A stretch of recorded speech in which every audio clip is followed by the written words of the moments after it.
તમને હું એક ખૂબ જ નવી વાર્તા સંભળાવવા જઈ રહી છું. અમાવસ્યા અને પૂર્ણિમા બંને બહેનોની આ વાર્તા છે. તમે વાર્તામાં પૂરી રીતે ખોવાઈ જાઓ તેના પહેલાં જણાવી દઉં કે ચેનલ પર નવા હોય તો સબસ્ક્રાઈબ કરી દેજો અને બેલ આઇકોનનું બટન દબાવી દેજો, જેથી નવા આવનાર વિડીયો તમને પહેલે મળી રહે. વિડીયો પસંદ આવે તો કમેન્ટ બોક્સમાં ઓમ નમઃ શિવાય જરૂર લખો. તો ચાલો મિત્રો, વાર્તાની શરૂઆત કરીએ. એક રાજ્યમાં રાજા રાણી સકુશળ રીતે રાજપાટ સંભાળી રહ્યા હતા અને તેમના નીચે પ્રજા ઘણી સુખી હતી. તે રાજા રાણીને 2 પુત્રો અને પુત્રીઓ હતા. તેમની એક પુત્રીનું નામ અમાવસ્યા અને બીજી પુત્રીનું નામ પૂર્ણિમાવસ્યા હતું. પૂર્ણિમાવસ્યા ખૂબ ધાર્મિક હતી. તેને ભગવાનમાં અતૂટ શ્રદ્ધા હતી. તે હંમેશા પૂજા પાઠ કરતી અને ગાયની સેવા કર્યા કરતી અને બધું કામ કર્યા કરે. અને બીજી બાજુ અમાવસ્યાને પૂજા પાઠમાં કોઈ રુચિ ન હતી. તે કોઈ દિવસ પૂજા પાઠ ન કરે અને કોઈ પણ કામ પણ ન કરે. પરંતુ બંને બહેનો વચ્ચે એકબીજાને ખૂબ પ્રેમ કરતી હતી. પણ રાજા રાણીનો વ્યવહાર પૂર્ણિમા સાથે સારો ન હતો. તેઓ અમાવસ્યાને સારી રીતે રાખતા હતા અને તેઓ તેમના બંને પુત્રોને પસંદ કરતા. તો રાજા રાણી તેના પુત્રોનો વધારે ખ્યાલ રાખતા હતા. ધીમે ધીમે સમય વીતવા લાગ્યો અને રાજા રાણીના પુત્રીઓ મોટા થતા જાય છે. રાજા રાણી તેના પુત્રોનો વિવાહ કરી દે છે અને રાજાની બંને પુત્રીઓ પણ મોટી થતી જાય છે. હવે બધા રાજાને કહે છે કે તમે આ પુત્રીઓનો વિવાહ કરી દો. ત્યારે રાજા બોલ્યા કે હા, વિવાહ તો કરવાનો છે. રાણી આવે છે અને કહે છે કે પૂર્ણિમાવસ્યાનો વિવાહ કોઈ મોટા ઘરમાં ન કરતા, કેમ કે તેને તો કામ કરવું પસંદ છે, પૂજા પાઠ કરવું પસંદ છે, ગાય માતાની સેવા કરવાનું પસંદ છે, ભજન કીર્તન અને વાર્તા સાંભળવાનું પસંદ છે. જો તે મોટા ઘરમાં જશે તો આ બધું નહીં કરી શકે. માટે આના લગ્ન કોઈ ગરીબ સાથે કરી દો. હવે રાજા પૂર્ણિમાવસ્યા માટે છોકરો શોધવા લાગ્યા અને અંતમાં હવે રાજાએ ગરીબ ઘરમાં પૂર્ણિમાવસ્યાનો વિવાહ નક્કી કરી દીધો. રાણીએ કહ્યું, મહારાજ, અમાવસ્યા પણ વિવાહ યોગ્ય થઈ ગઈ છે. તેના માટે પણ યોગ્ય વર શોધો અને બંને બહેનોનો વિવાહ સાથે કરી દઈશું. રાજાએ એક ગામના રાજાના બેટા સાથે વિવાહ નક્કી કર્યા. રાજાએ રાણીને બતાવ્યું કે અમાવસ્યાના લગ્ન રાજકુમાર સાથે નક્કી કર્યા છે. તો રાણી બહુ ખુશ થઈ ગઈ. હવે રાણી વિચારે છે કે પૂર્ણિમાવસ્યા ગરીબ ઘરમાં કેવી રીતે રહેશે? બહુ પૂજા પાઠ કરે છે ને, તો હવે જોઈએ કે ભગવાન તેનો સાથ કેવી રીતે આપે છે. થોડા સમય બાદ રાજાએ બંને પુત્રીઓનો વિવાહ કરી દીધો. અમાવસ્યાને બહુ ધન દોલત આપી, પણ પૂર્ણિમાવસ્યાને કંઈ ના આપ્યું. પૂર્ણિમાવસ્યાના ભાઈ ભાભીઓ તેને બહુ પ્રેમ કરતા હતા, કેમ કે તે તેની ભાભીઓના કામ કરવામાં મદદ કરતી હતી. પણ અમાવસ્યા તેમના પર રોપ જમાવતી હતી. પછી અમાવસ્યા અને પૂર્ણિમાવસ્યા બંને તેમના સાસરે જાય છે. એક વારની વાત છે. અમાવસ્યાને તેના ઘર પર શિવ પૂજા રાખી હતી. તેને બધાને બોલાવ્યા, પણ પોતાની બહેનને ના બોલાવી. પૂર્ણિમાવસ્યા તેના ઘરના દરવાજા પર બેઠી હતી. તો ગામની સ્ત્રીઓએ કહ્યું કે તારા બહેનના ઘરે શિવ પૂજા છે, તું નહીં જાય? પૂર્ણિમાવસ્યાએ કહ્યું, ના, હું નથી જતી. મારી બહેને મને નથી બોલાવી, તો હું કેવી રીતે જઈ શકું? હવે ગામની સ્ત્રીઓએ કહ્યું કે ના બોલાવી હોય તો કંઈ નહીં, આ તો પૂજા પાઠ છે, તું અમારી સાથે ચાલ.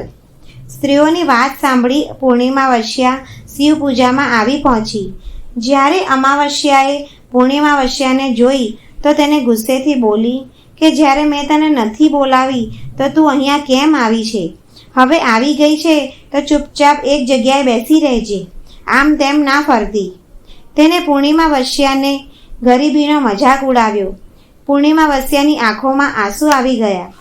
તે ભગવાન શિવને પ્રાર્થના કરવા લાગી કે હે ભોલેનાથ, તમે મારી પર ક્યારે કૃપા કરશો? આખરે મારો શું હાક છે? શું પૂજા પાઠ કરવું, ગાય માતાની સેવા કરવી, કામ કરવું એ શું ખોટી વાત છે? ભગવાન, હવે મારા પર કૃપા કરો. હવે શિવ પૂજા સમાપ્ત થઈ ગઈ અને અમાવસ્યાએ બધાને પ્રસાદ આપ્યો, પરંતુ તેની બહેનને પ્રસાદ ન આપ્યો. તે ત્યાંથી પ્રસાદ લીધા વગર પાછી આવી ગઈ. હવે તે રસ્તામાં આવતા વિચારી રહી છે કે ઘરે છોકરાઓ પ્રસાદ માગશે તો શું આપીશ, શું કહીશ તેમને. પછી તેને વિચાર આવ્યો કે મારા ભાઈ ભાભીને મળી આવું. હવે તે પોતાના પતિ અને છોકરાઓને બતાવીને પોતાના પિયર જવા માટે નીકળી ગઈ. ચાલતા ચાલતા તેને એક તુલસીનું ઝાડ મળ્યું. ત્યાં એક ચબૂતરા પાસે એક વૃદ્ધ ડોસી બેઠી હતી. તે વૃદ્ધ ડોસીએ પૂછ્યું, બેટી તું કોણ છે, ક્યાં જાય છે? પછી પૂર્ણિમા વસ્યાએ તેનો પરિચય આપ્યો. હવે ડોસી બોલી, બેટી સાંભળ, આ મારો તુલસીનો છોડ સુકાઈ રહ્યો છે, આમાં થોડું પાણી નાખી દેને અને ચબૂતરાની પણ સફાઈ કરી નાખને, તો પછી થોડીક ઠંડક મળશે.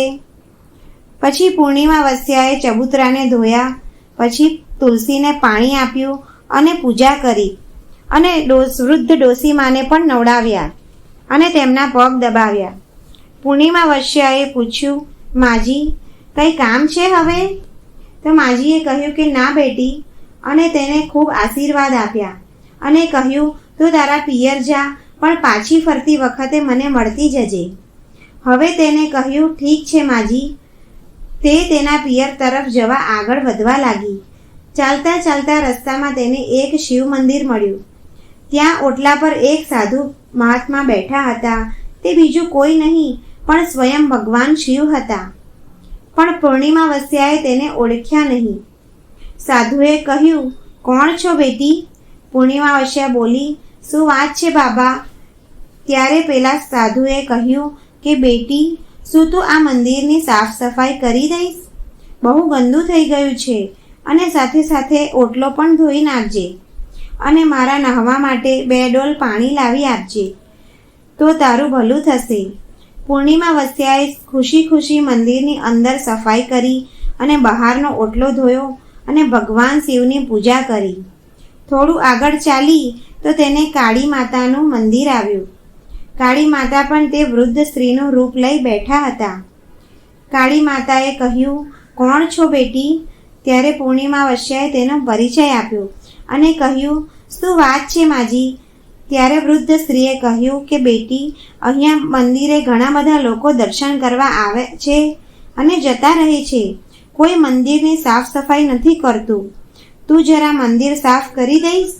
પૂર્ણિમા વસ્યાએ મંદિરની સાફ સફાઈ કરી, કાળી માની પૂજા કરી, માતાનો શૃંગાર કર્યો અને પછી વૃદ્ધ સ્ત્રીને સ્નાન કરાવ્યું અને સ્વચ્છ કરી અને હવે તે પિયર તરફ જવા આગળ ચાલી નીકળી. પછી તેને એક નદી મળી. ત્યાં એક વૃદ્ધ માજી બેઠા હતા. તે બીજું કોઈ નહીં, ગંગા મૈયા હતી. તેમને કહ્યું કે બેટી તું કોણ છે? ત્યારે પૂર્ણિમા વસ્યાએ તેનું નામ બતાવ્યું. તે વૃદ્ધ માજી બોલ્યા કે બેટી, અહીંયા ઘણા બધા સ્નાન કરે છે પણ કોઈ સાફ સફાઈ નથી કરતું. તું અહીંયા સાફ સફાઈ કરી આપને. હવે તેને ત્યાં પણ સફાઈ કરી આપી. પછી તે વૃદ્ધ માજીએ તેને આશીર્વાદ આપ્યા અને તે નાવડીમાં બેસીને નદીની પેલી બાજુ જાય છે તો નાવમાં ફૂલ છવાયેલા હોય છે. હવે તે તેના પિયર પહોંચી જાય છે. ભાઈ ભાભીઓ પૂર્ણિમા વસ્યાને જોઈને ખુશ થઈ જાય છે અને તેને ખૂબ સંભાળ રાખે છે. પછી બધા ભેગા મળીને વાતો કરે છે. સવાર પડતા નણંદ જવા માટે તૈયાર થયા ત્યારે ભાભીએ તેને એક લાલ સાડી આપી અને કહ્યું, નણંદજી આ સાડી પહેરી દો, જલ્દી જલ્દી આવજો, બહુ દિવસ પછી આવ્યા ને તમે. પછી પૂર્ણિમા વસ્યાએ લાલ સાડી પહેરી લીધી. બંને ભાભીઓએ થેલા ભરીને ધન, ઘરેણાં, સામાન વગેરે આપ્યું. હવે તે તેના પિયરથી ચાલી નીકળી. ચાલતા ચાલતા તે જ નદી મળી અને નાવ પણ. નાવડીમાં બેસીને તે બીજી પાર પહોંચી. ત્યાં તેને તે જ વૃદ્ધ માજી મળ્યા. બીજું કોઈ નહીં પણ તે ગંગામાં હતા. વૃદ્ધ સ્ત્રીએ કહ્યું, આવી ગઈ પિયરથી? પછી તેને થેલી આપી કહ્યું, આ તું લઈ જા, હું અહીંયા રાખી શું કરીશ? આ બહુ ભારી છે અને હા, આને રસ્તામાં ના ખોલીશ, ઘરે જઈને ખોલજે. પૂર્ણિમા વસ્યાએ કહ્યું, ઠીક છે માજી. હવે તે પોતાના ઘર તરફ જવા આગળ વધી. તેને કાળી માતાના મંદિરે પહોંચી. તે વૃદ્ધ સ્ત્રીએ કહ્યું, તેમને પણ પૂર્ણિમા વસ્યાને એક થેલો આપ્યો. હવે પૂર્ણિમા વસ્યા પાસે 3 થેલા થઈ ગયા. પછી તે આગળ વધી તો શિવજીનું મંદિર આવ્યું. ત્યાં ભગવાન શિવ બાબાના રૂપમાં બેઠા હતા. તેમણે પણ તેને એક થેલો આપ્યો. તે લઈને પૂર્ણિમા વસ્યા આગળ વધી તો તુલસીમાં મળી. તેમણે પણ તેને એક થેલો આપ્યો. હવે પૂર્ણિમા વસ્યા તેના ઘરે પહોંચી અને તે 5 થેલા ખોલવા લાગી. સૌથી પહેલાં તેનો પિયરનો થેલો ખોલ્યો. તેમાં ખાવા પીવાનું, અનાજ, કઠોળ, ધન, ધાન્ય, ઘરેણાં હતા. તેને ખાવા પીવાની વસ્તુ પોતાના છોકરાઓને આપી તો છોકરાઓ ખુશ થઈ ગયા. બીજો થેલો જે ગંગામાએ આપ્યો હતો તે ખોલ્યો તો તેમાંથી સોના મહોરો નીકળી. હવે ત્રીજો થેલો જે કાળીમાએ આપ્યો હતો તે ખોલ્યો તો તેમાંથી 16 શૃંગાર અને સોનું ચાંદી ભર્યું હતું. હવે ચોથો થેલો જે શિવજીએ આપ્યો હતો તે ખોલ્યો તો તેમાંથી ધન, સંપત્તિ, ઘરેણાં નીકળ્યા. 5મો થેલો તુલસીમાએ જે આપ્યો હતો તે ખોલ્યો તો તેમાંથી અનાજ, કઠોળ, દાળ વગેરે સામાન નીકળ્યો. હવે પૂર્ણિમા વસ્યાના ઘરે કોઈ પણ પ્રકારની કમી ન હતી. ધન, ધાન્ય, સંપત્તિ, શૃંગાર, સોનું, ચાંદી, ઘરેણાં વગેરેથી તેનું ઘર ભરાઈ ગયું હતું. તે ખુશી ખુશી રહેવા લાગી. એક દિવસ પૂર્ણિમા વસ્યાએ વિચાર્યું કે હું શિવ પૂજા રાખું. તેને શિવ પૂજાનું આયોજન કર્યું. બધાને બોલાવ્યા અને તે પોતાની બહેનના ઘરે પણ બોલાવવા માટે ગઈ. જ્યારે અમાવસ્યા તેની બહેનના ઘરે શિવ પૂજામાં આવી ત્યારે તેને આશ્ચર્ય થયું અને પૂછ્યું કે તારા ઘરે આટલી બધી ધન દોલત કેવી રીતે થઈ ગઈ? ત્યારે પૂર્ણિમા વસ્યાએ કહ્યું, જુઓ બહેન, તમે શિવ પૂજા રાખી તો મને ના બોલાવી, તો પણ હું બોલાવ્યા વગર તારા ઘરે આવી, પણ તે મને પ્રસાદ ના આપ્યો. પછી હું ઘરે આવ્યા બાદ હું પિયર ગઈ હતી અને પછી બધી વાત તેને અમાવસ્યાને બતાવી. હવે અમાવસ્યાએ કહ્યું, હું પણ પિયર જઈશ, તું પણ મને પ્રસાદ ન આપતી. શિવ પૂજા બાદ અમાવસ્યાએ પ્રસાદ ન લીધો. તેના ઘરે પાછી જઈને પોતાના પતિ અને છોકરાઓને કહીને તે પિયર જવા નીકળી. ચાલતા ચાલતા તેને વૃદ્ધ ડોસી મળી.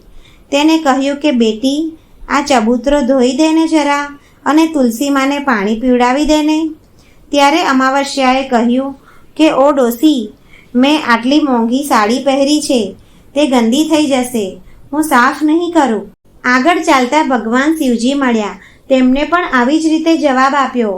તેને આગળ કાળીમાં મળ્યા તો પણ તેમના કહેવા પર પણ આવું જ કહી દીધું. પછી આગળ ગંગા મૈયા મળ્યા તો તેમને પણ આવી જ રીતે સંભળાવી દીધું.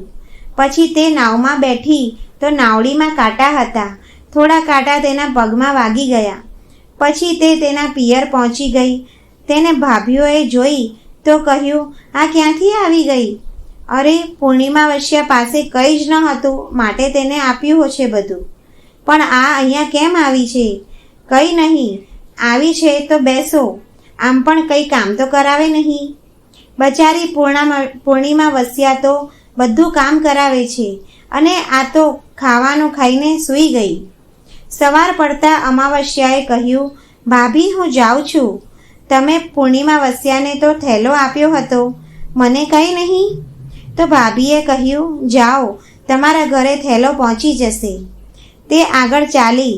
હવે ગંગા મૈયા પાસે આવી કહ્યું, તમે પૂર્ણિમા વસ્યાને તો થેલો આપ્યો હતો ને, મને કંઈ નહીં? તો ગંગા માએ કહ્યું કે જાઓ બેટી, હું ઘરે મોકલી આપીશ.